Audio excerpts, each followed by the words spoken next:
தினந்தோறும் படுகொலை. இது எல்லாத்துக்கும் என்ன காரணம்? என்ன வேர் டு வி ஹெட் ஃபார்? அதனால் தமிழ்நாட்டில் இது மற்றும் ஒரு உதாரணம். ஒரு லாயக்கற்ற மாநில அரசு, தூக்கி எறியப்பட வேண்டிய மாநில அரசுன்னு நமக்கு புரியுது. இதை நீங்கள் கேட்க வேண்டிய இடம் அவங்கள்ட்ட. எந்த விஷயங்கள் நாங்கள் லீடர்ஷிப்ட சொல்லணுமோ அது உங்கள் மூலமாக சொல்ல வேண்டிய அவசியம் எங்களுக்கு இல்லை. அதாவது எல்ஐசி விஷயத்தில் எல்லா மொழிகளிலும் அவங்க அந்த ஆடு கொடுத்துருந்தாங்க. அது சில ஸ்நாக்ஸ் மூலமாக தமிழ் வரல. ஆனால் எனக்கு பெரிய ஆச்சரியம், உடனே முதலமைச்சர் அது ஒரு பெரிய இஷ்யூவாக எடுத்து பேசுகிறது. நான் ஒரு கேள்வி கேட்குறேன். தமிழ்நாட்டில் திராவிட முன்னேற்ற கழகம் தமிழுக்காக பேசுகிறதுக்கு எந்த அருகதையாவது இருக்கா? ஏனென்றால் பள்ளி கல்வித்துறை அமைச்சர் மகேஷ் பொய்யாமொழி, அவர் மகன் தமிழ் படிக்கலைன்னு செய்தி வந்திருக்கு. அவர் தன் மகனை தன் வீட்டில் நீங்கள் தமிழ் சொல்லி கொடுக்க மாட்டீங்க, ஆனால் தமிழக மக்களுக்கு இருமொழி கொள்கைன்னு பேசுவீங்களா? ஸ்டாலின் குழந்தைகள், கனிமொழி குழந்தைகள், அவங்க வீட்டில் இருக்கிறவங்க எல்லாம் இருமொழி கொள்கை படிக்கிறீங்களா, ஃபாலோ பண்ணுறீங்களா? உங்கள் பள்ளிக்கூடம் வெக்கமே இல்லாமல் சிபிஎஸ்சி பள்ளிக்கூடம் நடத்துகிற குற்றவாளிகளின் கட்சி Dravida Munnetra Kazhagam. I am for it. CBSE சிலபஸை நான் எதுக்கலை, ஆனால் நாம் தமிழ் வேஷம் போடலை. ஆனால் இந்த தமிழ் வேஷம் போடுற இந்த திராவிட முன்னேற்ற கழகத்தினர் அவங்க குழந்தைகள் 3 மொழி படிக்கும், 4 மொழி படிக்கும். ஆனால் என் ஏழை தமிழ் விவசாயியின் குழந்தை 3ஆவது மொழி படிக்கக்கூடாதா? ஏழை தொழிலாளர் குழந்தை படிக்கக்கூடாதா? இவர்கள் தீய சக்தியாக இல்லையா? இன்றைக்கி மகேஷ் பொய்யாமொழி ஷுட் கிளாரிஃபை. ஏன் உங்கள் பையன் ஃப்ரெஞ்சு படிக்கணும்? ஏன் தமிழ் படிக்கலை? ஏன் திராவிட முன்னேற்ற கழகத்தில் இருக்கிறவங்களுடைய குழந்தைகள்லாம் சமச்சீர் கல்வியில் சேர்க்க மாட்டீங்க உங்கள் குழந்தைகளை? ஆகவே இந்த மொழி தகுடு திட்டம் உங்களுடைய மோசமான நடவடிக்கை, மக்கள் விரோத செயல்கிறேன்னா சாதாரண ஏழை எளிய மக்களுக்கு நீங்கள் தடை போடுவீங்க. அரசு பள்ளிக்கூடத்தில் அவங்களுக்கு ஆப்ஷனலா நீங்கள் பார்த்தீங்கன்னா திராவிட முன்னேற்ற கழகம் காங்கிரஸோட மத்தியில் ஆட்சியில் இருந்தது. அந்த 10 வருஷமும் 3ஆவது மொழிங்கிறது ஹிந்தி இருந்தது. முதல்ல மாண்புமிகு பிரதமர் மோடி அவர்கள் பொறுப்பேற்ற பிறகு திரு கஸ்தூரிரங்கன் கமிட்டியினுடைய பரிந்துரையின் பேரில் தாய்மொழி, ஆங்கிலம், any one of the Indian லாங்குவேஜஸ்னு கொடுத்துருக்கிற ஒரே அரசாங்கம் இன்றைக்கி சுதந்திர இந்தியாவிலேயே மாண்புமிகு பிரதமர் மோடி அவர்களுடைய அரசாங்கம் தான். ஏன்னா இந்த நேஷ்னல் எஜுகேஷன் பாலிசி ராஜீவ்காந்தி அவர்கள் பிரைம் மினிஸ்டராக இருந்தப்போ முடிவு செய்யப்பட்டது. அதில் 3ஆவது மொழி ஹிந்தி ஆர் சன்ஸ்கிரிட்னு இருந்ததை any one of the Indian லாங்குவேஜஸ்னு சொல்லி எல்லா மொழிகளுக்கும் முன்னுரிமை கொடுத்து அவரவர் தங்கள் குழந்தைகளை தான் விருப்பப்பட்ட மொழி கற்றுக் கொடுக்கலாம்னு சொன்னால் திருப்பி கொஞ்சம் கூட வெட்கமே இல்லாமல் மாண்புமிகு முதல்வர் அவர்களும் சரி, அவருடைய திராவிடியன் ஸ்டாக் அவர்கள் பேசி கொண்டிருப்பது மத்திய அரசை குறை சொல்லுவதை மக்கள் மறுத்தளிக்க ஆரம்பித்திருக்கிறார்கள். உங்கள் வேஷம் இனிமேல் எடுபடாது. 64, 67 திராவிட முன்னேற்ற கழகம் வேறு. அன்றைக்கி நீங்கள் குற்றவாளியாக இல்லை, யுவர் ரா. ஆனால் இன்றைக்கி எல்லா திராவிட முன்னேற்ற கழகம் முதலமைச்சர் குடும்பத்திலிருந்து எல்லாருமே குற்றவாளிகள் தமிழ் விஷயத்தில்.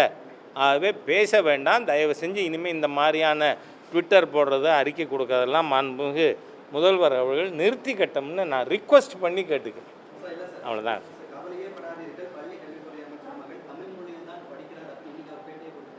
இல்லை, நீங்கள் வந்திருக்கிற செய்தி அவர் மறுத்தாருன்னா அதையும் நம்ம நான் ஏற்கனவே இப்போ அமைப்பு தேர்தல் இருக்கிறதுனால கொஞ்சம் தள்ளி போட்டிருக்கேன். இங்கே சென்னையில் இருக்கிற எல்லா கார்ப்பரேட்டர்ஸும் அவங்க குழந்தைகள்லாம் சமச்சீர் கல்வியில் படிக்கிறதா அல்லது சிபிஎஸ்சியில் படிக்கிறதான்னு லிஸ்ட் எடுக்க சொல்லியிருக்கேன். ஏன்னா ஏற்கனவே நான் 40 திராவிட முன்னேற்ற கழக தலைவர்கள் நடத்துகிற சிபிஎஸ்சி பள்ளிக்கூடத்தை பற்றி பட்டியல் வெளியிட்டவன் 4 வருஷம் முன்னாடியே. ஆகவே இவர்கள் ரெட்டை வேஷம் போடுறவங்க. தன் வீட்டுக்கு ஹிந்தி வேணும், தன் வீட்டுக்கு சம்ஸ்கிருதம் வேணும், ஆனால் ஏழை தமிழ் மக்கள் படிக்கக்கூடாது. குறவளையை நெருக்குவேன். படிக்காதேன்னு சொல்லுவேன். அதெல்லாம் சரியில்லை. Okay, thank you. அந்த பையனே நான் ஃப்ரெஞ்சு தான் எடுத்துருக்கேன், தமிழ் எடுக்கலன்னு அந்த பையனே சொல்லியிருக்காங்கிறார் நம்ம நண்பர். அதனால் நான் என்ன சொல்கிறேன், திராவிட முன்னேற்ற கழகம் பொய்யர்களின் கட்சி தானே. நீங்கள் பாருங்கள், கொதிச்சு எழுந்தார் யாரோ ஒருத்தர் ஆன்மீகம் பேசினார்னு நம்ம அன்பில் என் பேட்டையிலே வந்து அப்படின்னு. நான் இப்போ கேட்குறேன், தூத்துக்குடி மாவட்டத்தில் ஒரு பள்ளியினுடைய உடற்கல்வி ஆசிரியர் அந்த மாணவியை பாலியல் துன்புறுத்தல் பண்ணினாரா இல்லையா? இங்கே அது என்ன பள்ளிக்கூடம், பிஎஸ்பி பள்ளிக்கூடத்துக்கு கவிஞர் கனிமொழியா அவங்க இந்த பள்ளிக்கூடத்தை அரசு எடுக்க வேண்டியிருக்கும்னு அன்றைக்கி அறிக்கை கொடுத்தாங்க. Where is Kanimozhi? கவிஞர் கனிமொழி எங்கே இருக்காங்க? ஏன் தேட வேண்டியிருக்கு? உங்கள் தொகுதியில் பெண் குழந்தை பாலியல் வன்கொடுமை செய்யப்பட்டிருக்கு, ஏன் பேசலை? நான் கேட்குறேன், இது ஹிந்து பள்ளிக்கூடம் பேசுனீங்க, அது முஸ்லீம் பள்ளிக்கூடம் பேச மாட்டிங்களா? எனக்கு ஆன்சர் தெரியணும். ஏன் கனிமொழி அவர்கள் பேசலை? ஏன் சும்மா இருக்கீங்க? உங்கள் தூத்துக்குடி தொகுதியில் நடந்திருக்கல பாலியல் வன்கொடுமை, சரி, அது சம்பந்தமாக பள்ளி கல்வித்துறை அமைச்சர் ஏன் வாய மூடின்னு இருக்கார்? ஒருத்தர் யாரோ விஷ்ணுவா, மகாவிஷ்ணு, அவர் ஏதோ ஆன்மீகம் பற்றி பேசிட்டாருன்னு எவ்வளவு நாடகம் போட்டார் வெட்கமே இல்லாமல். ஏன் இன்றைக்கி தூத்துக்குடி பற்றி பேசல? அது உங்கள் பேட்டையில் வராதா? அது கனிமொழி பேட்டையோ, அது மகேஷ் பேட்டையில் வராது. ஆகவே திராவிட முன்னேற்ற கழகம் எல்லா விதத்திலும் தோற்றுப்போன மக்கள் விரோத அரசாங்கம், பெண்களை பற்றி கவலைப்படாத ஒரு அரசாங்கம், பெண் குழந்தைகள் பற்றி கவலைப்படாத அரசாங்கம். அதனால் தயவு செய்து let the honourable chief minister concentrate in governance. Thank you.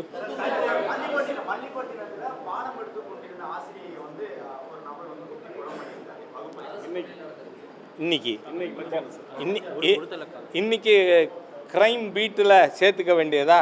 தினந்தோறும் படுகொலை. இது எல்லாத்துக்கும் என்ன காரணம்? கொஞ்சம் யோசிப்போம். இது எல்லாத்துக்கும் போதை தான் காரணம். பள்ளிக்கூடத்தில் மாணவர்கள் ஆசிரியரை கொலை பண்ணுறது, தாக்கிறது, பள்ளிக்கூட குழந்தையோட பையில் ஆயுதங்கள். என்ன, வேர் டு வி ஹெட் ஃபார்? அதனால் தமிழ்நாட்டில் இது மற்றும் ஒரு உதாரணம். ஒரு லாயக்கற்ற மாநில அரசு, தூக்கி எறியப்பட வேண்டிய மாநில அரசுன்னு நமக்கு புரியுது. நன்றி. மற்றதெல்லாம் அப்புறம்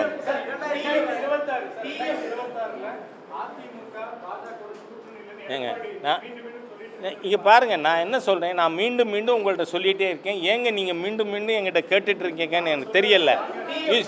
ப்ளீஸ் நான் தயவு பண்ணி கூட்டணி பற்றி கேள்விகள் கேட்கவே வேண்டாங்கிறேன். நான் ஏனென்றால் தெளிவாக சொல்லியிருக்கேன், கூட்டணி it is the domain of national parliament board.